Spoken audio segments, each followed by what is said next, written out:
പ്രേമലു പടം കണ്ട് ഇപ്പോൾ ഇറങ്ങിയിട്ടുള്ളൂ. രാവിലെ 9:15 ഷോ ഉണ്ടായിരുന്നു, ലുലുവിൽ കണ്ടത്.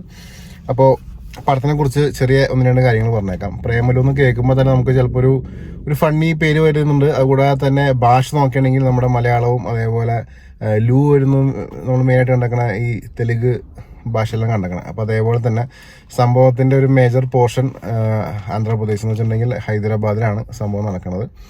അപ്പോൾ സംഭവം എന്താ വെച്ചിട്ടുണ്ടെങ്കിൽ കാര്യമായിട്ട് ഇതിനകത്ത് ഇപ്പോൾ നമ്മൾ ഇതിനു മുമ്പ് ഇപ്പോൾ ഗിരീഷ് ഷേഡിയാണ് സംവിധാനം വന്നേക്കണത്. അതേപോലെ ഇതിനു മുമ്പും അദ്ദേഹത്തിൻ്റെ 2 പടങ്ങൾ ഞാൻ കണ്ടിട്ടുണ്ട്. ശരണ്യ ആയാലും അതേപോലെ അതിന് മുമ്പ് വന്നേക്കണ തണ്ണീർമത്തനായാലും ഇത് 2 കണ്ടിട്ടുണ്ട്. നമുക്ക് ഇഷ്ടപ്പെട്ടൊരു സംവിധാനം കൂടിയാണ്. അപ്പോൾ ആ ഒരു എന്താ പറയുക, ഒരു ടീനേജ് ടച്ചിൽ കുറേ മാസിനെ പിടിച്ചിരുത്താൻ പറ്റാവുന്ന കുറേ കോമഡിയൊക്കെ ഉണ്ടാകുന്ന ഒരു എൻ്റർടൈൻമെൻറ്റ് പടമായിട്ട് കണക്കാക്കിയിട്ട് തന്നെയാണ് പടത്തിന് പോയത്. ഇനി പടത്തിനെ കുറിച്ച് 2 വാക്ക് വന്നേക്കാം. പടം എന്ന് വെച്ചിട്ടുണ്ടെങ്കിൽ സ്വാഭാവികമായിട്ടും അദ്ദേഹത്തിൻ്റെ പടങ്ങൾ നമ്മൾ കാണാറുള്ള പോലെ ഒരു മെയിനായിട്ടൊരു ലവ് എന്നുള്ള ഘടകം അതിനകത്തുണ്ടാവും. അത് തന്നെ ഈ പടത്തിനകത്തുണ്ട്. അപ്പോൾ ലവിനെ വെച്ചിട്ടാണ് സംഭവം മുമ്പോട്ട് പോകുന്നത്. ഒരു കല്യാണ ഫംഗ്ഷനിൽ വെച്ചിട്ട് ഒരു ലേഡിനെ കണ്ടെത്തുന്നു. റിനു എന്നാണ് മമിത ബജി എന്ന ക്യാരക്ടർ കണ്ടെത്തുന്നു. അങ്ങനെ പുള്ളി ഭയങ്കരമായിട്ട് അട്രാക്റ്റഡ് ആവുന്നു. അങ്ങനെ 1-2 കാരണങ്ങൾ കൊണ്ട് നമ്മുടെ കേരളം വിട്ടിട്ട് അതേപോലെ ഹൈദരാബാദിലേക്ക് മാറേണ്ട ഒരു സാഹചര്യം വരുന്നു. അവിടെ പോയിട്ടാണ് പിന്നെ ബാക്കി കഥയും കാര്യങ്ങളൊക്കെ. അപ്പോൾ സംഭവം നോക്കുകയാണെങ്കിൽ കൂടുതൽ കഥ ഞാൻ പറഞ്ഞ സ്പോയിലറാക്കാനുള്ള ഒരു ട്രയാങ്കിൾ ലവ് സ്റ്റോറി എന്നൊക്കെ വേണമെങ്കിൽ നമുക്കിവിടെ പറയാം.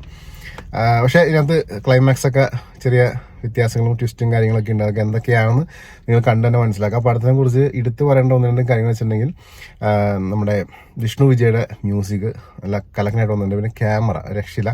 ഭാവന സ്റ്റുഡിയോസാണ് ചെയ്തേക്കണം, പ്രൊഡ്യൂസ് ചെയ്തേക്കണം. ഫഹദ് ഫാസിലും അതേപോലെ ദിലീഷ് പോത്തൻ, ശ്യാം പുഷ്കറൊക്കെ പ്രൊഡ്യൂസ് ചെയ്തേക്കുന്നത് കൊണ്ട് തന്നെ നമുക്ക് ചെറിയൊരു പ്രതീക്ഷ പടം കാണുമ്പോണ്ടായി. അത് ഒട്ടും മോശമായില്ല. കാരണം കുറച്ച് വലിയ സ്കെയിലിൽ പോയേക്കുന്ന പടമാണ്. ഇപ്പോൾ ഇതിൻ്റെ ലൊക്കേഷൻസ് ആയാലും അതിൻ്റെ ആർട്ട് വർക്ക് ആയാലും ക്യാമറ ആയാലും മ്യൂസിക് ആയാലും നല്ല രസമുള്ള ഫ്രഷ്നെസ് തോന്നിക്കുന്നുണ്ട്. നമ്മൾ ഇതിനു മുമ്പ് ഉണ്ടാക്കണ ഈ തണ്ണിമത്തൻ പോലെ അതേപോലെ സൂപ്പർ ഷെറിനെ മലയാട് അത്രയ്ക്ക് അങ്ങനെ ബഡ്ജറ്റ് ലിമിറ്റഡ് ആയിട്ട് വന്നിരിക്കുന്ന പടമല്ല.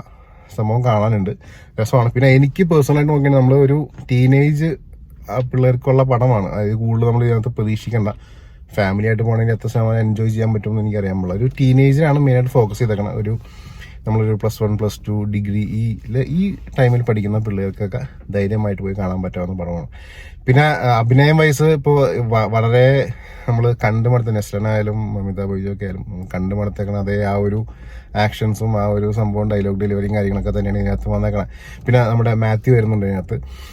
അപ്പോൾ ഇവർ നമ്മളെങ്ങനെയൊക്കെ നോക്കിയാലും പടമൊക്കെ ഏകദേശം ആ പഴയ ഇവരുടെ ആ സെയിം ടച്ച് തന്നെയാണ് വന്നേക്കുന്നത്. അപ്പോൾ ഒരു ആവർത്തന വിരസത വരുന്നുണ്ടോ എന്ന് ചോദിച്ചിട്ടുണ്ടെങ്കിൽ അത് നമുക്ക് എതിർത്ത് പറയാൻ പറ്റില്ല. എന്നാലും പടം ഫ്രഷ്നെസ് ആണെങ്കിൽ പടം ഫ്രഷാണ്. പക്ഷേ കഥയും അതിൻ്റെ ബാക്ക്ഗ്രൗണ്ടും കാര്യങ്ങളൊക്കെ ഏകദേശം നമുക്ക് എക്സ്പെക്റ്റഡ് ആണ്. നമ്മൾ കണ്ടു വന്നേക്കുന്ന കുറേ സംഭവങ്ങൾ കയറി വരുന്നുണ്ട്.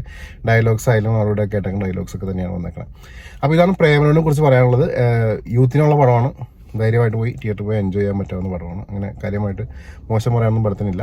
പിന്നെ ആ ഒരു ക്യാരക്ടേഴ്സൊക്കെ വീണ്ടും ഒന്ന് ഫ്രഷ്നെസ് വേണ്ട ആവശ്യമുണ്ട്. ഇപ്പോൾ മമിത ബൈജു ആയാലും ഇവരൊക്കെ ചെയ്ത് വെച്ചേക്കുന്ന അതേ സംഭവം തന്നെയാണ് റിപ്പീറ്റഡ് വന്നുകൊണ്ടിരിക്കുന്നത്. ആ ഒരു കുറവ് മാത്രമേ പടത്തിനുള്ളൂ. പക്ഷേ പടം ഗുഡാണ്. അപ്പോൾ ഇനി ഇങ്ങനത്തെ പടങ്ങൾ റിവ്യൂ ആയിട്ട് ഞാൻ വരുന്നതാണ്. ഫോളോ ചെയ്യാൻ സബ്സ്ക്രൈബ് ചെയ്യാൻ മറക്കരുത് കേട്ടോ. അടുത്ത വീഡിയോയിൽ കാണാം. Thank you.